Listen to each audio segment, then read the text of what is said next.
Buenas tardes, profesor y estudiantes del curso de Mecanismos 2. Espero que estén teniendo una muy buena tarde. A continuación abordaremos los temas que nos corresponde exponer, los cuales son los fundamentos de la acción de los dientes de un engranaje y las normas AGMA para engranajes rectos.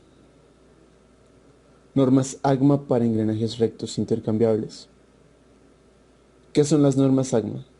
Por sus siglas, Asociación Americana de Fabricación de Engranajes. Esta asociación estandariza la relación de algunas propiedades geométricas de los engranajes para facilitar el diseño y el intercambio entre sí mismos. Es importante mencionar que las normas AGMA están estandarizadas en el sistema inglés de unidades. En algunas ocasiones, algunos ingenieros han intentado pasar estas normas AGMA del sistema inglés al sistema internacional, pero ha sido improductivo ya que presenta un porcentaje de error en las medidas y en la relación de algunos de los engranajes. La finalidad de las normas AGMA no es restringir la libertad del diseñador. Se usan por la necesidad que demandan algunos engranajes de alto rendimiento, en los cuales resulta más económico intercambiar algunas piezas a tener que reemplazar todo el sistema. Un parámetro de diseño que se debe tener en cuenta a la hora de modelar los engranajes es el paso diametral y especificar si el paso diametral se encuentra dentro de la categoría de paso grueso o paso fino. Como se observa en la tabla 7.2 que se tiene en pantalla, los pasos diametrales de uso general se observa el rango de medidas para cada categoría. Se observa que de 2 a 16 está el rango entre el que se encuentra el paso grueso y de 20 a 200 se encuentra el paso fino. Para cierto número de dientes en el engranaje debe usarse una modificación denominada sistema de adendum largo y corto. En este sistema, el adendum del engranaje se reduce apenas lo suficiente como para asegurar que el contacto no empiece antes del punto de interferencia, con la finalidad de que el incremento del adendum sea correspondiente a la modificación o al incremento de los engranajes y no haya un cambio abrupto en el ángulo de presión.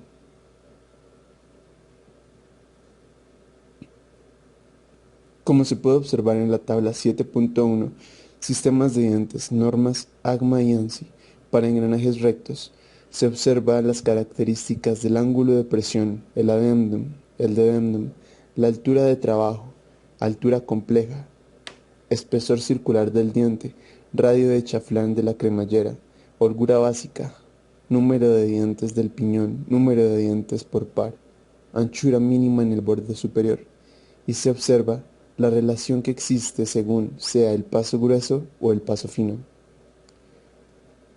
¿Por qué en algunas características para el paso fino se añade 0.002 pulgadas, por ejemplo en el dedendum y en la altura completa, h sub f?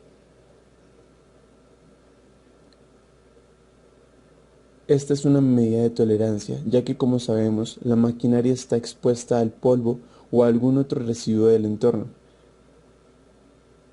Este polvo o residuo se almacenará en esas 0.002 pulgadas de tolerancia que añade la tabla que se observa en la figura, con tal de que la integridad del engranaje no se vea comprometida por residuos o polvo. Algunos de los sistemas de dientes que ahora resultan obsoletos son los sistemas AGMA de 14 grados y también los sistemas de dientes truncados Phillips de 20 grados y el sistema Brown and Sharp. Los sistemas obsoletos no se deben aplicar a diseños nuevos, pero quizás se necesiten como referencia al diseñar o remodelar maquinarias existentes, en las que se usan estos sistemas más anticuados. Sin embargo, aunque hoy en día no se utilizan estos sistemas de dientes, es importante conocerlos, porque como se mencionó anteriormente, algunas máquinas que se diseñan hoy en día pueden tener como fundamentos el sistema Phillips de 20 grados o el Brown and Sharp. Fundamentos de la acción de los dientes de engranes.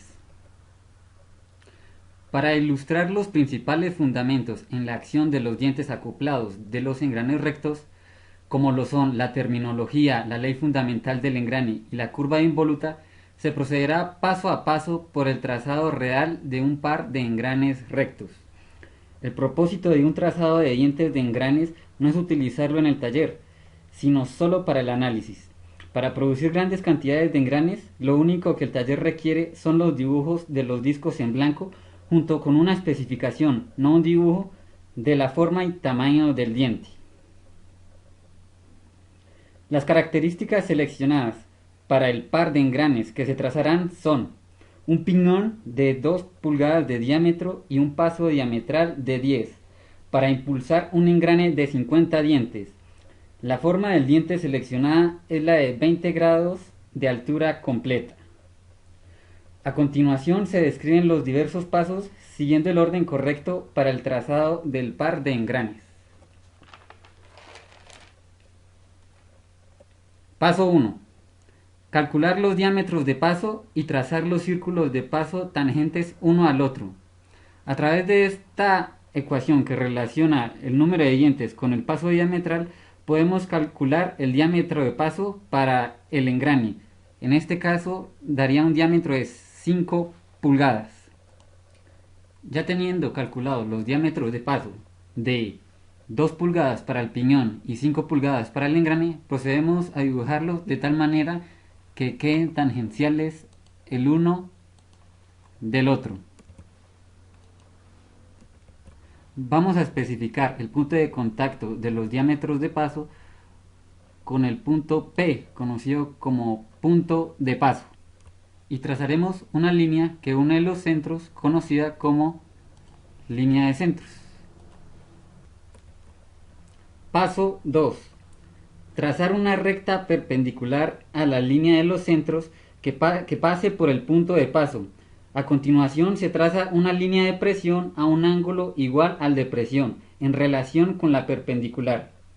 La línea de presión corresponde a la línea generadora o la línea de acción. Entonces trazamos la perpendicular y esta línea de presión que va a 20 grados respecto con la perpendicular. Entonces esta línea tiene 20 grados respecto a esta, como podemos observar. Se le conoce como línea de presión porque la fuerza resultante del diente durante la acción se ejerce a lo largo de ella. Paso 3. Por los centros de cada engrane, trazar las perpendiculares a la línea de presión que pasen por los centros de cada engrane. Entonces trazamos la perpendicular para el piñón y la perpendicular de la línea de presión para el engrane.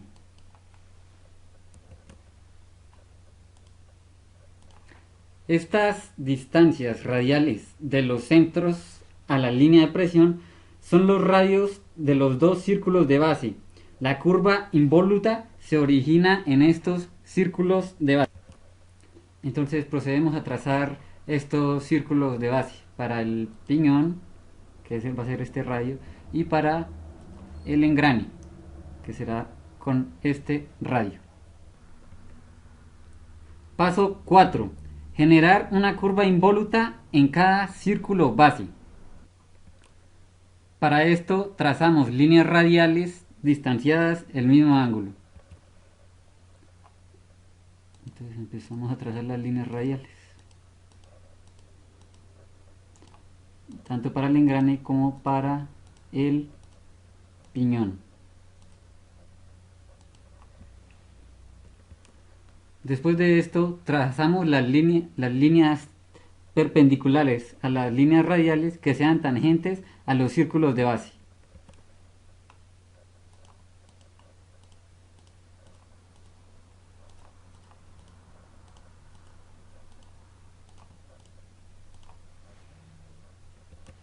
Y se procede a trazar el perfil de involuta.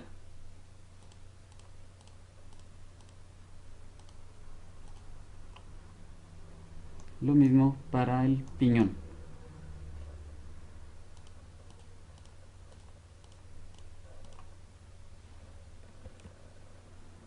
Paso 5. Cortar una plantilla para cada involuta. usando una cartulina o de preferencia una hoja de plástico transparente y márquese en ella el centro correspondiente de cada engrane. Entonces se usan estas plantillas para dibujar la porción de involuta de cada diente. Se pueden voltear para dibujar el lado opuesto del mismo. Bueno, esto es en el caso en el que hagamos el trazado manualmente. En este caso, como estamos utilizando software, podemos manipular el perfil de involuta como nosotros querramos. En dado caso, si queremos hacer una simetría axial, la podemos hacer, o también podemos rotar este perfil de involuta a donde nosotros queramos. De acuerdo a lo que se dijo anteriormente, hacemos un repaso para comprender mejor los siguientes pasos. Paso circular. Distancia de arco entre la intersección del círculo de paso con el diente. Entonces, el paso circular es la distancia que hay de este punto a este punto. También podemos ver que el espesor del diente más la anchura del espacio es igual al paso circular. Por fórmula tenemos que el paso circular es igual a pi sobre el paso diametral. Vamos a mirar qué tenemos. Tenemos nuestro engrane, nuestro piñón, el círculo de base, el círculo de paso, tenemos la línea de presión, tenemos nuestra involuta, pues en este caso ya he sacado una simetría y pues se seguirían haciendo simetrías alrededor de todo el perímetro, pues para completar el total de dientes. Bueno, compañeros, al crear la primera involuta se procede con el paso 6, el cual es el cálculo del paso circular. Para ello, el paso circular, como ya lo habíamos dicho anteriormente, es igual a pi sobre el paso diametral. La mitad del paso circular es la anchura del diente y la otra mitad es el espacio que hay entre diente y diente. Teniendo las distancias respectivas, se hace una simetría axial para construir los demás dientes. En el caso, si vamos a hacer esto de forma manual, pues se aconseja hacer una plantilla del diente y pues así hacer la réplica a los 360 grados. Bueno, siguiendo con el procedimiento, hacemos el paso 7, el cual es graficar el círculo adendum y dedendum, el cual se especifica en la tabla de normas ADMA y ANSI. Para el caso tenemos que A es igual a 1 sobre el paso diametral y B es igual a 1.25 sobre el paso diametral. Estos valores se pueden conseguir en la tabla de normas ADMA y pues se hace tanto para el engrane como para el piñón. Entonces el círculo adendum. Entonces tenemos nuestro círculo adendum, queda en la parte exterior del círculo de paso, que es igual al radio del círculo de paso, que para este caso es 2.5 más A, y A pues tenemos un valor de 0.1, eso es igual a 2.6. Bueno, y nuestro dedendum es el círculo de paso menos B. Como podemos observar, el dedendum es un poco más grande que el círculo de base. Por tanto, nuestra involuta va desde el adendum hasta el dedendum. Entonces vamos a dibujar nuestra involuta, pues en este caso ya sería el diente completo. Bueno, como podemos observar, en este punto es donde se da el máximo contacto entre el piñón y el engranaje. Por tanto, ahí es donde ocurre la transmisión de las fuerzas, o en su defecto del movimiento, tanto del impulsor hacia el impulsado. Y por último, pues ya hacemos el paso 8, el cual consiste en trazar la porción de involuta de los perfiles de los dientes en el piñón y en el engrane. ¿Qué sucede? Que nosotros originalmente aquí en el piñón tenemos el diente, la involuta desde el círculo base, que es el rojo, pero esta parte que va hasta el dedendum no está. Entonces trazamos una recta radial, se le llama así recta radial, no es involuta. O sea, esta parte de acá no se considera involuta.